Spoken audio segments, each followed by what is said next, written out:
आता बातम्या पाहूया विस्ताराने। सुरुवातीलाच जय महाराष्ट्राची एक विशेष बातमी।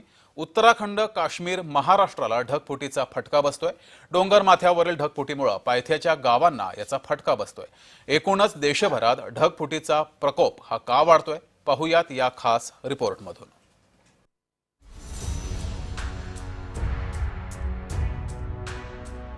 ढगफुटी, एकाच वेळी होणारा प्रचंड पाऊस, इतका प्रचंड की गावच्या गावं थेट वाहून जातात, इतका वेगवान की जीव वाचवण्यासाठी पळण्याचीही संधी मिळत नाही, आवाज इतका की जीवाचा थरकाप उडावा। अवघ्या काही मिनिटांमध्ये येणारी ही नैसर्गिक आपत्ती सध्या अवघ्या देशासाठी चिंतेची बाब बनली आहे। या वर्षीच्या मॉन्सूनमध्ये उत्तराखंड, काश्मीर आणि महाराष्ट्र या 3 राज्यांना या ढगफुटीचा जोरदार फटका बसलाय। 22 जुलै 2025 महाराष्ट्रातलं अकोल्यातल्या बाळापूरमध्ये ढगफुटी सदृश्य पाऊस झाला।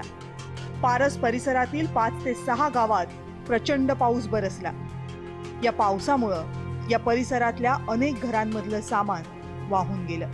5 ऑगस्ट 2025 उत्तरकाशी, उत्तराखंड मधल्या डोंगर माथ्यावर प्रचंड ढगफुटी झाली आणि याचा सगळ्यात मोठा फटका बसला तो उत्तरकाशी जिल्ह्यातील धराली गावाला। पाण्याच्या वेगवान लोंढ्यात अवघं धराली गाव जमीनदोस्त झालं। 40हून अधिक जण गाळात कायमचे बेपत्ता झाले।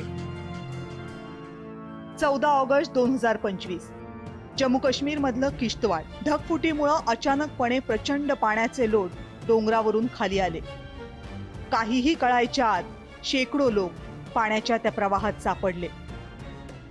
जवळपास 51 लोकांचा मृत्यू झालाय तर 101 जखमी आहेत। 17 ऑगस्ट 2025 नांदेड, महाराष्ट्र। नांदेडमधल्या मुखेड तालुक्यात जबरदस्त पाऊस झाला। मुखेड तालुक्यातली 6 गावं पाण्याखाली गेली। रावणगाव आणि हसनाळ गावामध्ये नागरिक अडकून पडले।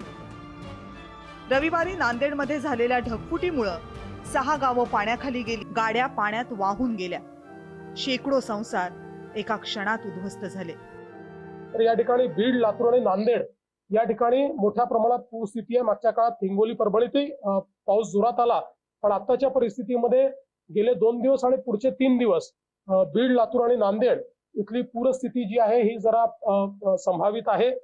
विशेषतः आपल्याला माहिती आहे की नांदेड जिल्ह्यामध्ये मुखेड च्या भागामध्ये जो मुक्रमाबाद आहे त्या ठिकाणी जवळपास 206 mm पाऊस पडला, म्हणजे ढगफुटी सदृश अशा प्रकारचा पाऊस हा त्या ठिकाणी पडलेला आहे आणि त्यामुळे जवळपास 5 लोक बेपत्ता झाले।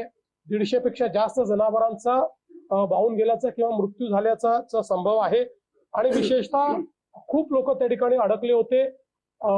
NDRF ची टीम, SDRF ची टीम त्या ठिकाणी आपण नेलेली आहे आणि आता मिलिटरीची टीम देखील त्या ठिकाणी पोहोचलेली आहे। गेल्या काही वर्षात पावसाचा पॅटर्नच बदललाय। कमी वेळात, कमी जागेत जास्तीत जास्त पाऊस हे आता सगळीकडेच अनुभवायला मिळते। पण या सगळ्यालाच ढगफुटी म्हणायचं का? ढगफुटी म्हणजे नेमकं काय? तासाभरामध्ये 100 मिलीमीटर पेक्षा जास्त पाऊस, इतका पाऊस फक्त 20 ते 30 चौरस किलोमीटर परिसरामध्ये पडतो तेव्हा ढगफुटी होते। इंग्रजीमध्ये ढगफुटीला क्लाउड बर्स्ट म्हणतात। सोप्या शब्दात अगदी कमी वेळेत क्षमतेपेक्षा जास्त पाऊस पडणं म्हणजे ढगफुटी। ढगफुटी ही अनेकदा उंच आणि डोंगरी भागात होते। जमिनीवर अचानकपणे मोठा पाऊस पडतो। ढगफुटी होताना प्रचंड गडगडाट होतो। ढगफुटीमुळे अचानक मोठा पूर येतो।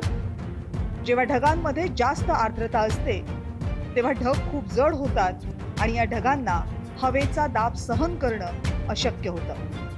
या ढगांमध्ये अतिरिक्त पाण्याचा साठा होतो आणि अचानकपणे हे सगळं पाणी खाली येतं।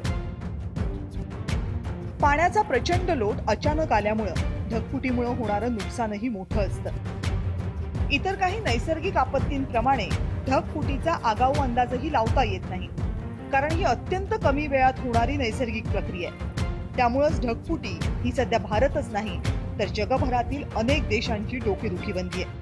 ब्युरो रिपोर्ट, जय महाराष्ट्र।